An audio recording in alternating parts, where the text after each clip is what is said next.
우리는 지금 요시야 왕 말년, 그 요시야 왕의 통치 말년 혹은 요시야 왕이 죽은 직후에 하나님의 백성들을 하나님과 특별히 언약을 맺은 언약 백성이라는 관점으로 바라보면서 선포된 예레미야의 네 번째 설교를 살펴보고 있습니다. 그 배경이 아마 요시야 왕이 통치의 말년이거나 혹은 그가 죽은 직후일 것인데, 그런데 특별히 이 네 번째 설교는 하나님의 백성들을, 그 세 번째 설교는 예배자의 관점에서 바라보고서 선포했다면, 지금 이 네 번째 설교는 하나님과 특별한 관계에 있는 언약을 맺은 백성으로 바라보면서 그렇게 설교를 진행하고 있는 것이죠. 그래서 우리가 지난주 이제 이 설교를 시작하면서 왜 주의 백성들이 큰 고통을 당하는가, 왜 주의 백성들이 큰 아픔을 겪게 되는가, 그 이유는 은혜로 찾아오시고 은혜를 주시며 지금도 우리와 은혜로 함께 하시는 그 은혜의 하나님과 맺었던 언약을 깨트렸기 때문이다. 하나님과 맺었던 그 언약, 하나님 앞에 했던 그 언약, 그 약속을 깨트렸기 때문에 주의 백성들 가운데 고통이 찾아오고 아픔이 찾아왔다라고 말씀을 나눴어요. 그런데 우리가 오늘 방금 읽었던 이 본문을 통해서 보면 하나님의 언약 백성이 언약을 깨트렸다고 고통이 찾아왔다고 지난주에 말씀을 나눴는데, 오늘 본문을 보면요, 하나님과 언약을 맺은 하나님의 백성이 그 언약을 신실하게 지키는데도 고통이 찾아왔다라는 것을 좀 보게 됩니다. 언약을 깨트린 자에게만 고통이 있는 것이 아니고 언약을 지키고 있는 자에게도 고통이 있다라는 것을 좀 우리에게 보여주고 있다라는 거예요. 그래서 오늘 본문은요, 예레미야의 개인적인 상황을 우리에게 보여주고 있어요. 예레미야는 신실하게 하나님의 언약을 지키는 사람이었습니다. 그런데 오늘 본문을 시작하면서 18절을 보시면요, 읽어볼까요? 시작. 여호와께서 내게 알게 하셨으므로 내가 그것을 알았나이다. 그때 주께서 그들의 행위를 내게 보이셨나이다. 나는 끌려서 도살당하러 가는 순한 어린 양과 같으므로 그들이 나를 꾀하기를 우리가 그 나무와 열매를 함께 박멸하자. 그를 살아있는 자의 땅에서 끊어서 그의 이름이 다시 기억되지 못하게 하자 함을 내가 알지 못하였나이다. 그는 신실하게 하나님의 언약을 지키고 있었죠. 그런데 자기가 스스로 말하는 것처럼 나는 사실 몰랐는데 나중에 하나님께서 내게 알려주셨다. 뭘 알려주셨어요? 하나님께 반역하고 있는 자들, 그리고 하나님과의 맺었던 언약을 깨트리고 있는 자들, 그러한 자들이 자신을 죽이려고 하고 있다라는 것을 나중에, 자신은 몰랐는데 나중에 하나님께서 그것을 알게 하셨고, 우리가 앞으로 계속해서 보겠지만 예레미야는 그런 자들을 통해서 계속 심각한 고통을 당하게 된다라는 것을 보게 돼요. 하나님께 거역하는 자들, 하나님과의 언약을 깨트린 자들. 그런데 이 사람들이 누군가 보니까 더 충격적이었던 것은 무엇이냐면 그의 고향 사람들이었어요. 아나돗 사람이었어요. 근데 아나돗이라는 지역 자체가 제사장들이 살고 있었던 곳이니까 하나님께 늘 예배하던 자들이었고, 특별히 예레미야와 함께 있었던 예레미야의 고향 사람들이 자신을 죽이려고 한다. 그러니 지금 예레미야는 하나님의 거룩한 백성들, 그러나 지금은 언약을 깨트리고 지금은 하나님께 반역하고 있는 자들에 의해서, 고향 사람 가장 가까운 친족들에 의해서 고난을 당하게 되고 있다는 것을 우리는 보게 되는 것입니다. 자, 그런데 왜 하나님은 우리에게 언약을 지킴에도 불구하고 고통당하는 것을 허용하실까요? 아니, 언약을 지키지 않으니 고통당하는 건 당연한 건데, 그런데 그 가운데서도 신실하게 언약을 지키고 있는 예레미야도 그 가장 가까운 친족, 아나돗 제사장 사람들에게, 제사장의 직분을 가지고 있는 사람들에게 고통을 당하도록 하나님께서 허용하시는 이유는 무엇인지, 또 그 고통 속에서 하나님은 도대체 우리가 무엇을 하기를 원하시는지, 그리고 또 하나님은 그 고통을 통하여서 그 가운데 있는 예레미야를 통해서 무엇을 하시려고 하시는지, 오늘은 이것을 살펴보려고 합니다. 그래서 언약을 신실히 지키면서 하나님 앞에 바르게 살아가고 있다 할지라도 고난을 받고 있는 그러한 고난 속에서 하나님이 우리에게 무엇을 원하시는지, 무엇을 하시는지, 내가 무엇을 해야 하는지 오늘 본문 말씀을 통하여서 우리에게 주시는 영적인 교훈들을 살펴보려고 합니다. 그 첫 번째는요, 하나님은 우리로 이 고통 속에서 기도하게 하신다라고 우리에게 말씀하고 있습니다. 여러분, 예레미야 하면 일단 충성스러워요. 아마 19세 혹은 20세, 그러니까 10대 말 혹은 20대 초에 하나님께 부름을 받았어요.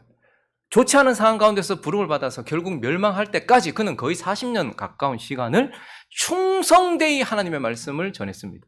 그런데 그는 그저 말씀을 전하고 마는 자가 아니라 하나님과 맺었던 언약을 신실하게 지키는 신실한 자였어요. 충성된 자였고 신실한 자였어요. 그런데 충성되지 않고 신실하지 않은 자들이 받는 고통보다 더 극심한 고통을 그가 받았다라는 거예요. 그러면 우리는 예레미야를 보면서 왜라는 질문을 하게 되고, 오늘도 왜 언약을 지키지 않는 자들이 고통을 받는 것에 대해서는 우리가 아멘 할 수 있는데, 언약을 지키고 있는 예레미야가 고통을 받습니까? 왜? 라고 우리는 묻게 돼요. 그런데 하나님은 여기에 대해서, 우리의 질문에 대해서는 답하지 아니하시고 곧바로 뭘 보여주시는 거 아닙니까? 그 고통이 예레미야를 어디로 가게 했는가를 우리에게 보여주고 있어요. 20절 한번 봐요.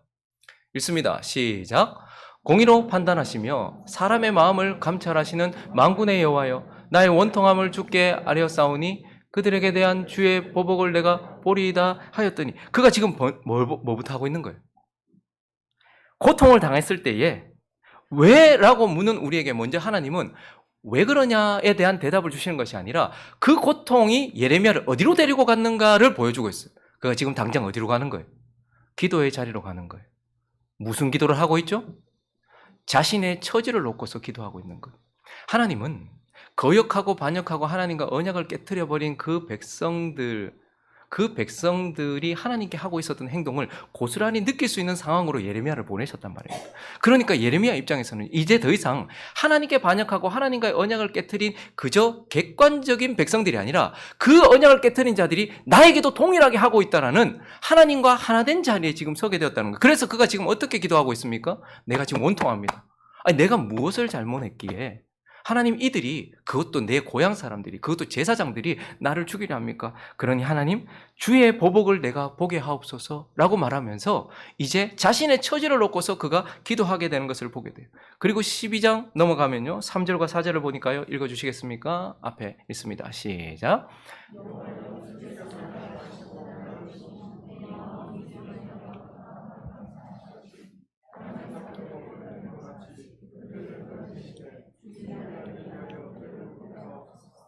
언제까지 이 땅이 슬퍼하며 온 지방의 채소가 마르리이까? 짐승과 새들도 멸절하게 되었사오니 이는 이 땅 주민이 악하여 스스로 말하기를 그가 우리 나중일을 보지 못하리라 함이니이다. 그가 지금 자신의 처지를 놓고서도 기도하고 있지만 3절을 다시 한번 띄워주시겠습니까? 3절에 보니까요, 여호와여, 주께서 나를 아시고 나를 보시고 내 마음이 주를 향하여 어떠함을 감찰하시오니 양을 잡으려고 끌어낸 것 같이 그들을 끌어내시되 죽일 날을 위하여 그들을 구별하옵소서. 이제 뭐죠? 하나님께서 그들을 심판하겠다 말씀하셨거든요. 하나님이 그들을 징계하겠다 말씀하셨거든요. 그런데 지금 예레미야가 이제 뭘 기도하는 거예요? 그렇게 하십시오. 그렇게 하십시오. 4절도요. 언제까지 저들의 악을 내버려 두셔서 이 땅은 황폐해지고 채소가 마르고 짐승과 새들도 다 고통받는 이러한 때가 되게 하겠습니까? 그러니 그는 지금 이제 이 고통 속에서 자신의 처지를 놓고서 하나님 앞에 나아가 기도하게 되었고, 그리고 하나님의 뜻을 놓고서 기도하게 되었다라는 것을 보게 되면서 예레미야가 왜 고통을 당하는가에 대한 질문에 대해서는 하나님이 침묵하고 계시지만, 그러나 그 고통이 예레미야를 어디로 데리고 갔는가를 통하여서 우리는 예레미야가 자신의 처지와 하나님의 뜻을 놓고 기도하게 되었다라는 것을 보게 되는 것입니다. 여러분, 하나님께서 자신의 뜻을 이루기 전에 반드시 두 가지를 앞서 행하십니다. 하나님께서 어떤 일을 하시잖아요. 그러면 반드시 그 앞에 두 가지 일이 있어요. 첫 번째는 무엇이냐면 하나님이 반드시 알리신다라는 거예요. 창세기 18장도 보시면요, 17절 읽어주시겠습니까? 시작. 여호와께서 이르시되 내가 하려는 것을 아브라함에게 숨기겠느냐. 믿음의 조상, 그러니 믿음으로 구원받은 모든 사람들이 조상 아브라함이 한 것은 우리에게 한 것이죠. 그런데 하나님께서 뭐라고 말씀하시죠? 내가 하려는 것을 아브라함에게는 감추지 않는다. 분명히 말씀하신다라고 우리에게 가르쳐주고 있는 거예요. 그래서 아모스 3장 7절에 이렇게 말씀하고 있죠. 읽어주십시오. 시작. 주 여호와께서는 자기의 비밀을 그 종 선지자들에게 보이지 아니하시고는 결코 행하심이. 여러분, 하나님께서 이 땅에서 일을 하실 때에도요, 말해 주세요. 건물이 무너지기 전에, 다리가 붕괴되기 전에 전조 증상이 얼마나 많은지 몰라요. 하나님은 일반적인 사회에도 하나님께서 말씀해 주세요. 그런데 분명히 하나님이 자신의 일을 하실 때에는 반드시 그것을 드러내신다는 말이에요. 그 종을 통해서도 그래서 선지자에게 말씀하시면 그 선지자가 계속해서 말한단 말이에요. 거기에 심판받았던 유다 백성들 가운데 누구도 나는 몰랐다라고 말할 수 있을 사람이 있을까요? 40년 동안 말했으니까요. 그러니까 하나님은 하나님의 뜻을 이루기 전에 저와 여러분의 개인적인 삶 속에도 마찬가지입니다. 저와 여러분 속에 축복을 하시든 아니면 특별히 뭐 징계를 하시든 반드시 하나님은 그 앞서 말씀해 주세요. 그것이 하나님께서 어떤 일을 행하시기 전에 반드시 하시는 그분의 법칙이에요. 근데 또 하나가 있어요. 또 무엇을 하실까요? 그분은 반드시 기도하게 하세요. 자신의 뜻을 이야기하면 그 뜻을 안 자가 반드시 하나님의 뜻을 놓고서 기도하게 된다라는 거예요. 창세기 20장도 보시면요. 하나님께서 아브라함이 사실 깜냥이 안 돼요. 아브라함을 불렀지만 믿음의 조상이라고 하지만 하나님께서 사실 아브라함이 믿음이 좋아서 믿음의 조상이라고 하는 것이 아니고 부른 아브라함을 믿음으로 만들어 가시기 때문에 믿음의 사람은 이렇게 만들어져 가 하나님은 이렇게 만드셔 라는 것을 보여주는 게 아브라함이죠. 사실 아브라함이요 75세 때 약속을 받고 부름을 받았잖아요. 그런데 그가 받았던 약속이 아직까지도 성취되지 않고 있는 거예요. 근데 그 마지막 이제 성취가 되어질 때쯤 아브라함의 모습이 어떤가 하면 20장 보시면요. 아브라함이 거기서 네게부 땅으로 옮겨가 가데스와 술 사이 그랄에 거류했어요. 지금 이게 지금 막 갓 부름받았던 75세 때쯤이 아니고 신앙생활 한 25년쯤 했던 때란 말입니다. 그러니까 하나님께서 그만큼 오래 함께 하셨다는 때죠. 그런데 그때 또 어떻게 합니까? 그의 아내 사라를 자기 누이라 하였으며 그 전에 한번 그런 적이 있었죠. 부름받았는 지 얼마 안 됐을 때에 애굽에 내려갔다가 사라가 엄청 예뻤나 봐요. 근데 지금 25년이나 지났는데도 여전히 그 미모가 이게 방부제 미모였나 봐요. 그러니까 그랄에 갔는데 또 이거 또 막 불안한 거예요. 그러니까 자기 부인을 누이라고 이렇게 얘기했어요. 그러니까 이제 그랄 왕이 누이라고 하니까 아비멜렉이 사람을 보내어 사라를 데려갔어요. 그랬더니 그 밤에 혼이 났어요. 하나님께서 아비멜렉에게 현몽하셔가지고 그에게 이르되 네가 데려간 이 여인으로 말미암아 네가 죽을 것이다. 그는 남편이 있는 여자예요. 그래서 아비멜렉이 하나님께 호소를 해요. 아니 나는 그냥 그 사람의 말을 믿었을 뿐이다. 뭐 이렇게 막 이야기를 막 해줘요. 그러니까 하나님도 네가 옳은 마음으로 그렇게 했는 줄 안다. 그러나 돌려보내라. 그 사람은 선지자다. 그리고 나서 돌려보내라 라고 이야기를 하고 있죠. 그리고 7절에 보시면요. 이제 그 때문에 이제 그 사람의 아내를 돌려보내라. 그는 선지자라. 그가 너를 위하여 뭐요?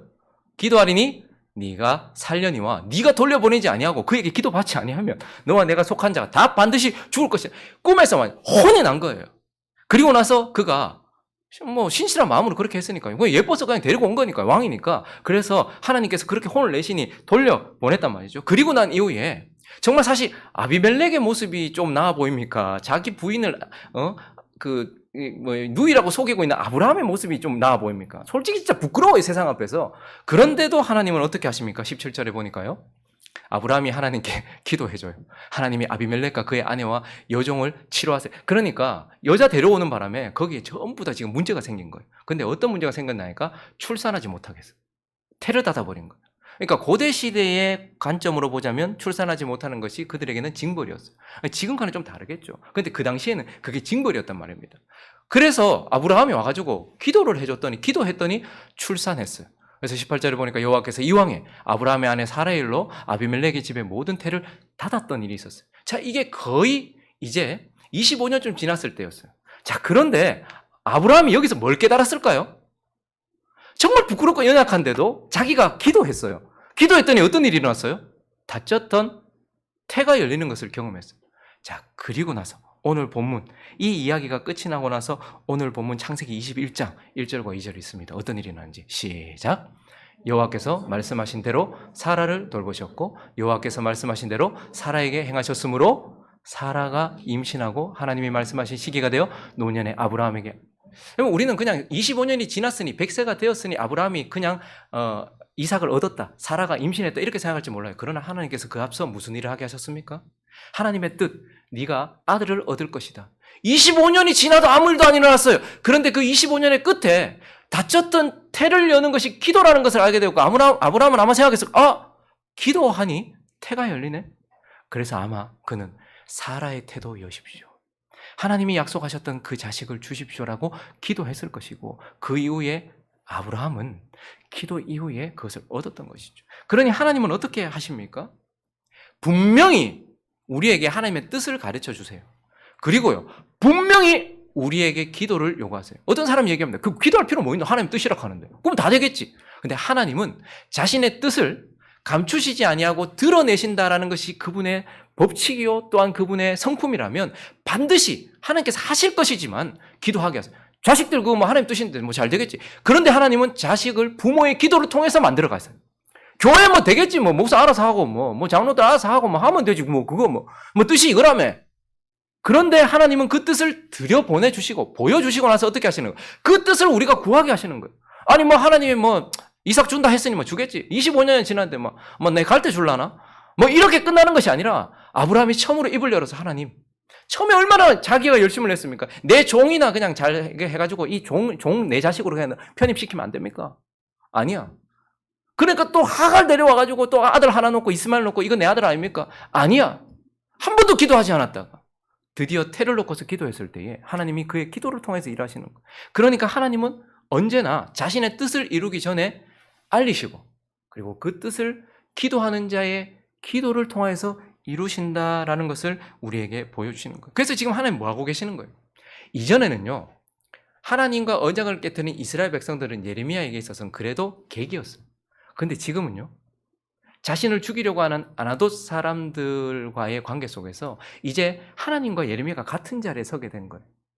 하나님께 반역하고 있는 그들이 자신을 죽이려고 하고 있는 거예요. 그러니 하나님이 뜻하신 대로 그는 뭐 하고 있는 거죠?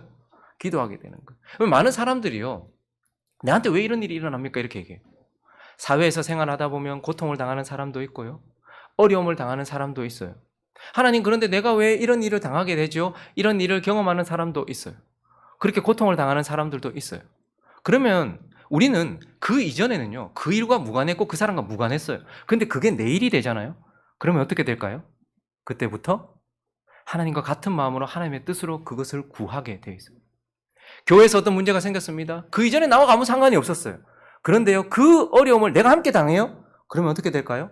나도 하나님과 같은 마음을 품고서 그것을 놓고서 기도하게 되는 것이죠. 그래서요. 하나님의 백성들은 고난이 좀 많습니다. 우리가 처해 있는 곳에서 불합리한 일들을 많이 당해요. 멀리 떨어져 있다면 그것과 나가 상관이 없기 때문에 우리의 기도는 입술을 열지 못해요. 그러나 내가 억울한 일도 당해보고 아나돗 사람들이 이렇게 악독함으로 내가 하나님께 충성하고 언약을 지키는 신실함을 보였더니 나를 죽이려고 한다는 이 모습을 보면서 어떻게 되는 거예요? 하나님 이들에게 징벌해 주십시오라고 기도하게 되고 하나님은 그의 기도를 통해서 일하게 되는 것입니다. 그래서 왜 언약을 신실하게 지키고 있는 자도 고난을 받는가? 그 고통 속에서 하나님은 우리로 기도하게 하시고 그 기도를 통해서 하나님의 뜻을 이루시기 때문이다라는 것을 오늘 본문을 통해서 보게 되는 것입니다. 그리고 오늘 하나 더 오늘 본문을 통해서 우리가 깨닫게 되는 것이 있는데요.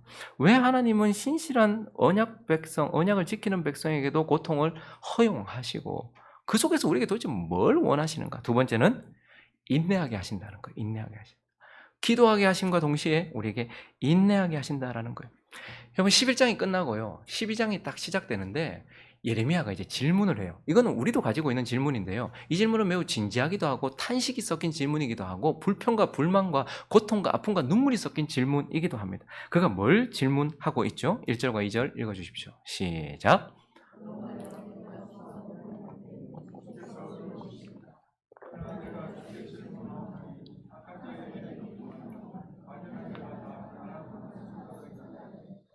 주께서 그들을 심으심으로 그들이 뿌리가 박히고 장성하여 열매를 맺었거늘 그들의 입은 주께 가까우나 그들의 마음은 지금 그가 하나님 앞에 정말 정중하게 그렇지만 울분을 가지고서 나가요. 여호와여 내가 주와 별로 지금 사실 하나님과 논쟁하려고 나간 거예요. 하나님께 질문하려고 나간 거예요. 그렇지만 그가 내가 옳습니다라고 말하는 것이 아니라 하나님은 항상 옳으십니다.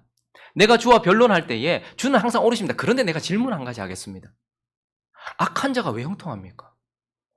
반역하는 자는 왜 평안합니까? 도대체 무슨 까닭입니까? 그리고 주께서 그들을 심으셨습니다.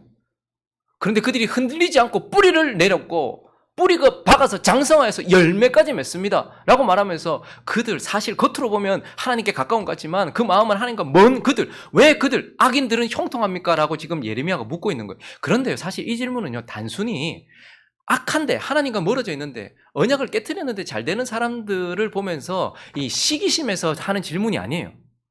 왜 악인들이 잘 됩니까? 라는 질문이 아니고 사실 그가 이렇게 질문하는 이유는 앞서 하나님께 기도했었을 때 하나님께서 주셨던 약속 때문이었어요. 11장 마무리 부분에서 21절부터 보시면 하나님께서 예레미야가 기도했죠. 내 원통함을 풀어주십시오. 내 주의 보복을 내가 보게 해주십시오. 이렇게 얘기했더니 하나님께서 이렇게 응답하셨어요. 읽어주십시오. 23절까지 시작. 여호와께서 아나돗 사람들에 대하여 이와 같이 말씀하시되 그들이 네 생명을 빼앗으려고 찾아 이르기를 너는 여호와의 이름으로 예언하지 말라 두렵건대 우리 손에 죽을까 하노라 하도다. 그러므로 만군의 여호와께서 이와 같이 말씀하시니라 보라 내가 그들을 벌하리니 청년들은 칼에 죽으며 자녀들은 기근에 죽고 남은 자가 없으리라. 내가 아나돗 사람에게 재앙을 내리리니 곧 그들을 벌할 해니라. 그러니까 예레미야가 응답을 받은 거예요. 아, 하나님과의 언약을 깨트리고 반역하며 신실한 하나님의 사람들을 괴롭게 하는 자를 하나님께서 재앙으로 치시겠구나, 징벌하시겠다라는 약속을 받았단 말이에요. 그런데 예레미야가 시간이 지나도 아나돗 사람들이 평안하고 오히려 더 잘 되는 걸 보는 거예요. 그러니까 단순히 악인이 왜 잘 됩니까? 라는 질문이 아니고 하나님 약속하신 게 왜 안 이루어집니까? 지금 이 말인 거예요. 하나님 심판하신다고 하셨잖아요. 징벌하신다고 하셨잖아요. 고친다고 하셨잖아요. 저들을 하나님께서 치신다고 하셨잖아요. 그런데 왜 하나님은 그 일을 하고 있지 않습니까? 왜 하나님의 언약을 지키지 않으십니까? 라고 말하는 것이죠. 여러분, 우리가 신앙생활함에 있어서 어려운 것 중에 하나는요, 이와 같이 하나님이 예레미야를 대하듯 우리를 대하기 때문이에요. 즉 하나님은 우리를 약속으로 대하세요. 우리와 약속으로, 언약으로 자꾸 대하신단 말이에요. 약속하신단 말이에요. 이 말은, 약속이라는 말은 뭐죠? 지금 주는 것이 아니고 하나님의 때에 주신다라는 거예요. 여러분, 하나님께 기도하고 나서 여러분들이 응답을 받을 때 기도하는 그 순간에 뭐가 팍 올 때도 있죠. 믿음이 어리면 또 하나님께서 또 이렇게 신앙생활이 이제 막 시작하고 그러면 그런 일들이 정말 많이 일어나요. 근데 시간이 지나면 지날수록요, 하나님은 우리에게 하나님 막 지금 회사가 막 간당간당하고 막 넘어가는데 하나님 막 그때 뭘 어떻게 하시죠? 현찰을 막 던져주시고 막 통장에 막 돈이 꼽히고 이럽니까? 아니면 두려워 말라 내가 너와 함께함이니라 내가 너의 옆에 있느니라 뭐 이런 약속을 주십니까? 하나님 대부분 약속으로 일하세요. 왜요? 정확한 하나님의 계획이 있으시고 하나님의 때에 하나님이 하시려고 하기 때문에 그런 거예요. 그렇기 때문에 우리에게 필요한 것은 무엇이죠? 하나님이 주신 약속을 붙든 그 시점부터 하나님이 약속하신 그 일을 이루는 그 시점까지의 간격을 그 시간 속에서 인내하는 인내가 필요한 거예요. 그래서 언제나 약속은요, 인내를 지나 받게 되는 것이고 이것이 우리로 힘들게 만든다라는 것입니다. 우리에게 기다림. 그러니까 그건 단순히 꼭 참고 있는 것이 아니고 그 약속하신 것이 언제 어떻게 이루어질 것인가를 바라며 기대하며 소망하며 그 간격을 메우는 인내, 이것이 우리에게 필요하다라는 것이죠. 그래서 오늘 예레미야에게도 동일하게 말씀하세요. 오늘 예레미야가 물었어요. 아니 하나님, 아나돗 사람들이 나를 죽이려고 하고 나를 정말 괴롭게 하고, 우리가 앞으로 보겠지만 예레미야 진짜 엄청나게 고통 많이 받아요. 그런데 하나님이 심판하시겠다고 해놓고 그 일이, 하나님 약속하신 일이 이루어지지 않으니까 예레미야가 이렇게 질문하면 하나님 늘 오르십니다. 주님은 오르십니다. 제가 그것을 모르는 건 아닙니다. 그런데 왜 하나님 약속하신 것이 이루어지지 않습니까? 라고 말했을 때 하나님께서 왜? 라고 또 대답하시는 것이 아니고 5절 이 대답을 하세요. 읽습니다. 시작. 만일 네가 보행자와 함께 달려도 피곤하면 어찌 능히 말과 경주하겠느냐? 네가 평안한 땅에서는 무사하려니와 요단강물이 넘칠 때는 어찌하겠느냐? 이 말은 무슨 말이냐면 아직 일이 시작되지도 않았다는 거예요. 앞으로 일어날 일들이 엄청나게 많다는 거예요. 너는 지금 상황이 힘들고 어렵고 숨이 꼴딱꼴딱 넘어갈 것 같으냐? 그러나 지금 네가 겪고 있는 이 상황은 보행자와 함께 걷는 것과 같아. 그러나 네가 앞으로 만나게 될 일은 말과 경주하는 것처럼 더 힘든 일이 있을 거야. 나는 그 일을 하고 있어. 네 지금 막 힘들고 어렵다고 말하지. 그러나 나중에 요단강물이 넘치는 것처럼 더 큰 어려움들이 또 있을 수 있는데, 그런데 지금 이 상황 속에서 네가 그렇게 불평하고 불만해? 이거 너 이길 수 있는 상황이야. 그리고 너 지금 견뎌야 돼. 인내해야 돼. 여러분, 신앙생활 제일 잘하는 게 뭔지 압니까? 버티는 겁니다. 그 자리에 버티는 거예요. 그래서 그렇게 말씀하시면서 하나님께서 지금 네가 있는 그 상황 속에서 인내해라. 그리고 그 상황은 네가 인내할 수 있는 그것이다. 그리고 인내할 수 있는 기간이다라고 이렇게 말씀하는 거예요. 여러분, 제가 저번에 한번 말씀드린 적이 있는데, 제가 어렸을 때 우리 보통 보면 이제 어머니하고, 요즘은 이제 코로나 지나면서 저도 이제 목욕탕을 거의 안 갔는데, 집에서 하게 되잖아요. 어머니하고 이렇게 목욕을 이제 가잖아요. 어렸을 때. 그러면 진짜 힘들어요. 최악이에요. 일단 모든 것을 다 벗었는데 나와 형상이 다른 자들과 함께 서 있는 거. 근데 그분들은요, 대화를 자꾸 걸어요. 뭐 말을 걸기도 하고요. 자기들끼리 말도 하고요. 그래서 여탕은 시끄러워요. 말이 엄청 많아요. 서로 쳐다보면서. 그러니까 저와 다른 형상을 가지고 있는 자들을 마주하면서 저한테 자꾸 뭐 질문을 하기도 하고 말을 걸기도 하고 자기들끼리도 말도 하고요. 그럼 가까이 가서 말하든지 멀리 떨어져가지고 중간에 나를 놔두고 막 서로 대화를 하기도 하고 막 울리는데 막 그렇게 막 대화를. 근데 가장 힘든 것은 어머니가 이제 지금 생각하니 참 죄송스러워요. 어머니 얼마나 힘들었을까. 제 동생까지, 저와 제 동생까지 다 씻겼잖아요. 근데 저는 그게 너무 싫었는데 어느 순간 이제 어머니 뭐 좀 할 것 좀 하시면 커다란 수건을 그 여탕 바닥에 쫙 깔아요. 그러면 이제 저를 이제 거기에 예수님처럼 팔을 벌리고 그러면 핏빛으로 물들 만큼 빨갛게 저의 앞면이 이렇게 뭔가 벗겨져요. 그러고 나서 뒤로 돌아요. 그러면 또다시 팔을 벌린 채 목을 이렇게 해가지고 또 제 뒷부분이 빨갛게 다 될 정도로. 그러고 나서 물을 팍팍 붓고 그 다음에 다시 뜨거운 물에 들어가 있으래요. 그러면 그 순간에 제 동생이 이제 팔을 벌리고 붉게 문들고 있는 모습을 제가 보면서 또 끝나고 저희 어머니 또 한 번 하고 나서 그 확인사살이라고 하죠. 또 한 번 더 씻어요. 그렇게 씻고 나요. 그러면 저는 이제 둘 다 제 동생과 저 보면 좀 안 그래도 뜨거운 데 있었으니까요. 제가 지금은 좀 피우고 그런데 그때는 정말 배고 같았거든요. 빨갛게 달아올라가 둘이 앉아가지고요. 그런데 그게 끝난 게 아니에요. 최소 짧게 있어도 한 2시간, 길면 한 3시간도 계세요. 뭐 부수기제를 엄청 들고 오세요. 뭐 우유도 갖고 오시고, 뭐 오이도 갖고 오시고, 거기서 또 뭐 바르고 막 이야기도 하고, 뭐 우유를 부으면서 뭐 이렇게 하기도 하고. 그래서 보면 3시간 가량 거기서 그 타는 목마름 가운데서 거기서 나가요. 그러면 이제 나가면 또 저와 형상이 다르지만 그래도 그분들은 옷을 입고 있어요. 앞에서 이렇게 뭐 카운터에 계신 분들 있잖아요. 그러면 이제 그분 옆에 보면 거기 노란색 바나나 우유가 있는데 그게 그렇게 먹고 싶은데 어머니는 절대 그걸 사주지 않았어요. 근데 어디서 준비해 오셨는지 요구르트를 제가 탁 쳐다보면 요구르트에다가 이렇게 빨대를 탁 꽂아가 탁 주세요. 그럼 둘 다 이제 그거를 쪽 빨면서 이렇게. 근데 하나님께서 은혜를 주셔서 어느 날 출여탕, 이제 더 이상 어머니와 목욕탕을 가지 않았어요. 아버지와 목욕탕을 갔어요. 얼마나 좋은지 몰라요. 얼마나 좋은지. 일단 거기 저와 같은 형상을 가지고 있는 사람들이 있어요. 그리고 대부분 말을 걸지 않아요. 전부 다 자기 할 거만 거기서 들리는 소리, 뭐 이런 소리 한 번씩 들리지. 뭐 말소리 이런 거 없어요. 그리고 저희 아버지는요, 정말 감사하게 대충 정확하게 씻어요. 대충 막 슥슥슥 하고 그냥 끝나요, 그냥. 그것도 초반에 그래 해주시다가 나중에는 네가 씻어라 이러더라고요. 얼마나 좋은지 몰라요. 제가 씻는 거예요, 제가. 막 씻어요. 그리고 나서 45분을 거의 넘기지 않아요. 빠르면 30분에 그냥 나가는 거예요, 그냥 나가요. 그래서 나가면 쳐다보면 바로 아버지가 사줄까? 바로 단지 우유 다 먹으면서. 끝나고 나면 그 앞에서 이제 버스 기다리거든요. 그러면 그 앞에서 오락실에서 한 판 50원 할 때 오락 막 하고. 얼마나 좋은지 몰라요. 근데 딱 하나 힘든 게 있었어요. 아버지가 철칙이 있었는데, 그러니까 저를 씻어주기 전 혹은 제가 씻기 전 아버지는 항상 뜨거운 물에 들어가서 불아라, 푹 불아라. 때를 벗기기 전에. 그런데 아버지께서 항상 어떻게 하셨냐면 백 헤아려라, 이렇게. 백을 헤아려라, 이렇게. 근데 그게 정말 딴 건 다 좋았는데 그게 정말 힘들더라고요. 백을 헤아는 게 너무 힘들대요. 100? 얼마나 큰 숫자입니까? 그 당시에는. 그래서 들어가자마자 뜨거워 죽겠는데 그거 들어올 때마다 사람들 막 시원하다 이러면서 아직도 들어오잖아요. 그거 막 있는데 한센 다이고다, 한센 다이고다, 한센 다이고다, 한센 다이고다, 한센 다이고다, 한센 뭐 이렇게 해가지고 100을 채우면 아버지가 뭐 거기에 대해서 말 안 해요. 그리고 나가면 제 동생도 한센 다이고다, 한센 다이고다. 근데 그 당시에 저에게 있어서는 100은 정말 견디기 힘든 고통이었고 시간이었습니다. 여기 내가 들어가 있는 것도 힘든 거고 100이라는 시간 동안 거기 있는 것도 힘든 거예요. 그러나 지금 한번 생각해 보십시오. 100을 제대로 헤아려도 100이면 1분 40초예요.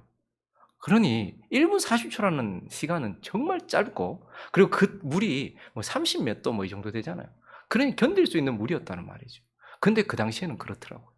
지금 돌아보면 내가 정말 힘들고 어렵고 할 수 없는 시간과 할 수 없는 농도가 아니라 할 수 있는 곳에 아버지가 참으라 했단 말입니다. 마찬가지예요. 지금 제가 주하고 요즘에는 못 가지만 가면 저도 주한테 그러고요. 100 세아리라. 주하가 어떻게 세아릴까요? 하나, 둘 이렇게 세아릴까요? 하수센터 하고다, 하수센터 하고다. 그렇게 생각하죠. 아빠 100 너무 길다고. 근데 시간이 지나면 예레미야가 지금 그렇게 말했던 것처럼 예레미야야, 네가 보행자와 함께 달려도 피곤하면 어찌 능히 말과 경주하겠느냐. 네가 평안한 땅에서는 무사하려니와 요단 강물이 넘칠 때에는 어찌하겠느냐. 지금 하나님께서 예레미야에게 못할 것을, 못할 시간을 작정해 놓고 그에게 견디라고 말하는 것이 아니라 할 수 있다라고 말하면서 인내를 요구하고 계시는 것입니다. 그 고통 속에서 네가 견딜 수 있는 농도요, 견딜 수 있는 시간 안에서 인내해라라고 이렇게 말씀하고 있는 것입니다. 왜 그러면 하나님은 그리스도인들에게 자꾸 인내를 요구하실까요? 왜 신실하게 언약을 지키는 우리에게 요구하실까요? 로마서 5장 3절부터는 이렇게 우리에게 가르쳐주고 있습니다. 읽어주십시오. 시작.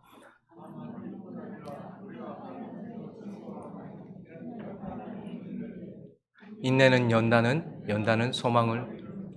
3절에서 가장 충격적인 것은 무엇이죠? 여러분들 저 구절 읽으면서 제일 충격적인 게 뭐예요? 근데 야고보도 그렇게 얘기하거든요. 희한해요. 도대체 저 사람들은 정신이 있는 사람인가 없는 사람인가? 그런데 저들도 막 좋아가지고 즐거운 게 아니겠죠. 그 환란이 이룰 그것을 바라보면서 지금 하는데 일단 환란, 고통, 고난이 있어요. 근데 그 환란이 뭘 만들어낸다는 거예요? 인내를 만들어낸다는 거예요. 하나님께서 인내를 만들어내요. 그래서 그 인내가 뭐를 또 만들어내요? 연단이라는 것은 정결하게 한다는 거예요. 불순물을 제거한다는 거예요. 소망까지 가지 않더라도 하나님께서 우리에게 인내하게 하실 때에 그 인내가 우리 안에 덕지덕지 붙어있는 더럽고 추악한 것들을 제거하는 역할을 한단 말입니다. 표백제 역할을 한단 말입니다. 그래서 바울은 고통스럽지만 즐거워했던 이유가 무엇이냐면 내 속에 있는 옛자와 내 속에 있는 육과 내 속에 있는 죄악들, 이것들이 환난 가운데서 인내할 때에 어떻게 된다는 거예요? 연단되어지더라라는 것을 통해서 하나님이 예레미야에게도 그리고 저와 여러분에게도 그 고통 가운데서 인내를 요구하시는 이유는 연단하시기 위하여 거룩하게 하시기 위해서다라는 거예요. 야고보도 이렇게 말합니다. 1장 야고보가 말을 시작하자마자 2절부터 4절까지 있습니다. 시작. 내 형제들아 너희가 여러 시험을 당하거든 온전히 기쁘게 여기라. 이는 너희 믿음의 시련이 인내를 만들어내는 줄 너희가 알미라. 인내를 온전히 이루라. 이는 너희로 온전하고 구비하여 조금도 부족함이 없게 하려 합니다. 인내. 야고보도 앞에 2절을 다시 가보시니까 뭐라고 말합니까? 여러 시험을 당하거든 어떻게 하래요? 기쁘게 여기래요. 그 말은 기쁜 게 아니고 기쁘게 여기라고 말하는 거예요. 근데 왜 기쁘게 여겨야 되는가? 이 시련이 인내를 만들어내기 때문이다. 그런데 그 인내가 너희에게 4절에 보니까 온전히 이루면 인내는 잠깐 하고 마는 게 아니에요. 인내란 시작된 약속을 받은 그 시점부터 그 약속이 성취되는 그 기간까지의 시간을 참아내는 것을 말하는데 온전히 이루면 그 약속을 받는 것만이 아니고 하나님이 약속하신 것만 받는 게 아니고 너희 안에 어떤 일이 일어나는데 너희 자신이 온전해지고 구비하여지고 조금 더 부족함이 없는 자가 되어진다는 하나님이 그 인내를 통해서 나를 만들어 가신다라고 이렇게 말씀을 하고 계시는 거예요. 그렇기 때문에 하나님은 우리에게 인내를 이루라. 여러분 이거는 그리스도인들에게만 하는 게 아니에요. 여러분 아이돌들 한번 보십시오. 지금 뭐 4세대 아이돌 벌써 나왔다고 하잖아요. 그들이 얼마나 인내하는 줄 아십니까? 그들이 얼마나 바라고 기도하는 줄 아십니까? 우리만 요구하는 게 아니라는 거예요. 그래서 하나님은요 고통 속에서 인내하게 하시고 그 인내를 통해서 뭐 하는 거예요? 우리로 하나님이 기뻐하시는 모습으로 만들어 가신다라고 이렇게 말씀하고 있는 것입니다. 말씀을 정리하겠습니다. 여러분 가치 있는 모든 것들, 그러니까 이게 믿는 사람이든 믿지 않는 사람이든 우리 모두에게 있어서 가치 있는 그 어떤 것을 얻으려고 하면 반드시 시간이라는 요소가 들어가야 돼요. 시간은 생명이라고도 말할 수 있겠죠. 생명이란 결국 시간의 합이니까요. 그래서 우리가 정말 가치 있는 것을 얻으려면 시간이라는 요소가 반드시 들어가야 돼요. 근데 세상은 자꾸 시간을 줄이려고 하죠. 그냥 빨리, 빠르게, 뭐 시간 들이지 않고 자꾸 이렇게 뭐 다이어트를 하더라도 시간 안 들이고 막 하려고 하는 뭐 야간을 먹고 뭐 이런 식으로 하려고. 그런데 정말 가치 있는 것을 제대로 얻으려고 한다면 반드시 그 속에 시간이라는 요소가 들어가야 돼요. 그리고 또 하나 뭐가 들어가야 되죠? 죄가 들어온 이래로 가치 있는 모든 것을 얻으려면 반드시 고통이 따르게 되어 있습니다. 죄가 들어온 이래로 모든 인류 안에 이러한 일들이 일어나고 있어요. 그래서 한번 보십시오. 정말 아름다운 생명을 얻을 때에도요, 10달이라는 시간과 그리고 출산이라는 그 시간 동안 고통을 지났을 때 얻게 되는 거예요. 청년들이 좋은 직장을 얻기 위해서도요, 12년 동안 공부를 하고요, 수능을 마치고 합격을 하고요, 대학을 공부하고요, 그것을 모든 것을 다 시간을 들이고 그 가운데 정말 인내하고 그 고통을 지나고 나서야지. 어떤 사람이 장교로 임관할 때에도요, 많은 훈련들 속에서 그 시간 속에서 그 고통을 지나야지만 얻게 되는 거예요. 이건 영적인 세계에서도 마찬가지입니다. 사람들은 자꾸 은혜라는 이름으로 이런 법칙을 깨려고 해요. 그냥 바로 주시길 원해요. 그러나 영적인 세계에서도 그리스도인들에게서도 이것은 동일한 것입니다. 무엇이 들어가야 되죠? 반드시 시간이 들어가야 돼요. 그리고요, 고통을 지나야 돼요. 시간 속의 고통을 지나는 그 인내하는 시간 동안 우리는 뭘 해야 되죠? 가치 있는 것. 거기에 하나님의 뜻을 위하여 기도하고, 그리고요, 그것을 참아내는 인내를 드리는 것. 그러면 어떤 일이 일어나는 것입니까? 오늘 이 예레미야의 말씀을 통해서 우리에게 주시는 것이 바로 이것이죠. 하나님께서 이 고통 속에서 예레미야의 기도를 통해 하나님은 자신의 뜻을 이루고 계신다라는 것을 보게 되고, 또한 이 고통 속에서 예레미야의 인내를 통해 하나님은 하나님의 형상을 이루고 계신다라는 것을 보게 되는 것입니다. 그러니 우리에게만 허락된, 우리에게만 요구하는 것이 아님을 기억하면서 우리는 이 고통 속에서 가치 있는 것, 기도와 인내를 하나님께 드리고 그 기간을 채움으로써 하나님의 뜻을 이루고 하나님의 형상을 이루어가는 저와 여러분 되시기를 예수 그리스도의 이름으로 축원합니다.